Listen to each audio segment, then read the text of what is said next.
Heavyweight প্রার্থী জনাব ইশরাক হোসেনের প্রতিদ্বন্দ্বী হিসেবেই আপনি মাঠে আছেন এবং তার বাবাও এই এলাকার জনপ্রিয় একজন নেতা ছিলেন। কতটুকু চ্যালেঞ্জ হিসাবে নিচ্ছেন? অন্যান্য আসনের চেয়ে কি নিজের আসনকে একটু চ্যালেঞ্জ মনে হচ্ছে বেশি কিনা?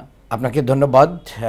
আমি আমার ঢাকা ৬ আসনের সূত্রাপুরওয়ারি, গ্যান্ডারিয়া, কোতোয়ালি বংশালের সকল জনগণের প্রতি শুভেচ্ছা জানিয়ে আমার কথা শুরু করছি।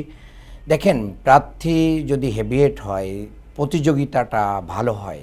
আমি মনে করি সাদেক হোসেন খোকা, যিনি এই মহানগরীর একজন অবিভক্ত ঢাকা সিটির মেয়র ছিলেন, ওনার ছেলে সাদেক হোসেন খোকার ছেলে ইঞ্জিনিয়ার ইশরাক, তিনি তার এই নগর ভবনকে পাওয়ার জন্য যে পরিমাণ চেষ্টা করেছেন এবং তালা দিয়েছেন, জনগণের সেবা বন্ধ করেছেন, যার কারণে তিনি ইতিমধ্যেই কিন্তু জনগণের কাছে একটা খেলনার বস্তুতে পরিণত হয়েছেন এবং জনগণ এটা ভালোভাবে নেয় নাই। বিশেষ করে ৫ই আগস্ট পরবর্তীতে জনগণ যে রাজনীতিটা আমাদের কাছ থেকে চেয়েছিল, রাজনৈতিক দলগুলোর কাছ থেকে চেয়েছিল, চাঁদাবাজ, দখলবাজ এবং মাদক ইত্যাদি থেকে বাঁচিয়ে একটা নতুন ধরনের রাজনীতির সূচনা, আমি মনে করি তারা সেটা করতে ব্যর্থ হয়েছে এবং যার কারণে এই ঢাকা ৬-এর জনগণ বিগত সময়ে যে উন্নয়ন থেকে বঞ্চিত হয়েছে, বৈষম্যের শিকার হয়েছে, সেই জায়গা থেকে একটা নতুন নেতৃত্ব খুঁজছে। ইতিমধ্যে